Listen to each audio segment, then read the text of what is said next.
coming. I know there are a lot of us that are inside.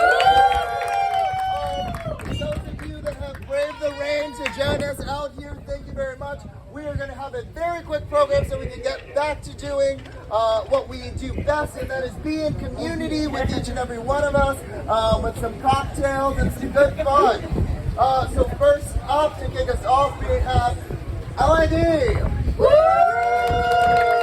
Hi everyone, my name is Nick Tambor. My pronouns are he and his. I am the co-president of Lambda Independent Democrats. Thank you so much for taking the time today to come. It's always good to start start Pride Month with a little bit of drama. And we really appreciate the time that you've all taken to join us with this terrible weather. But Pride, and part of, I think, the reason why we wanted to hold this boycott is because clubs like LID, like Stonewall Democrats, like LGBTQ, and organizations like Equality in New York, we have to use our resources, our power, our access, and our influence to make sure that we are creating platforms for people most impacted by policies of this administration to have their voices heard and their demands met. So part of this space is to create avenues for folks today to join us in solidarity to speak about many of the ways that the mayor's administration is perpetuating harm that is part of a cycle of harm from prior administrations as well. So with that said, I would like to have Justin introduce our next speaker. Thank you, LID. Next up on our speakers list, we have Jay Walker. I'm J.W. Walker. I'm one of the co-founders of the Reclaim Pride Coalition and the Queer Liberation March.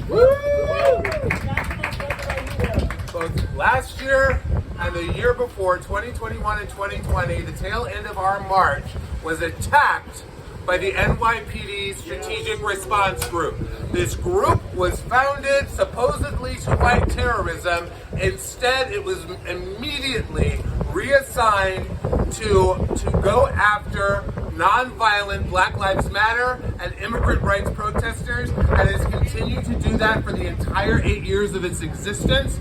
We need the mayor to disband the SRG. It is not serving the purpose that it was intended for. There should not be an organized part of the NYPD that is organized to fight against the rights of New Yorkers to speak freely and to address our elected officials and demand change. That is why I am here. That is why the Queer Liberation March exists. And that is why we are not at the mayor's little garden party. That is why we are here. We demand an apology from the new head of the NYPD, the new commissioner, and from the mayor for the attacks on our march. And we demand that the SRG not be deployed in the areas around this year's Queer Liberation March. So thank you. Next up, we have the Lesbian Gay Democratic Club of Queens. Hi everyone, thank you Justin. My name is Patrick Yako. My pronouns are he, him, and his, and I'm the president of the Lesbian and Gay Democratic Club of Queens. I'm going to keep my remarks pretty brief, but what's been on my mind lately are the terrifying stories I've seen coming from states across the country. We're at a point in time when Republican legislators in Texas are more terrified of drag queens coming into classrooms and reading to children instead of men with assault rifles coming into classrooms and killing children. We're at a point in time when Republican congresspeople from Georgia think it's okay to post homophobic and transphobic conspiracy theories about LGBTQ people replacing straight folks.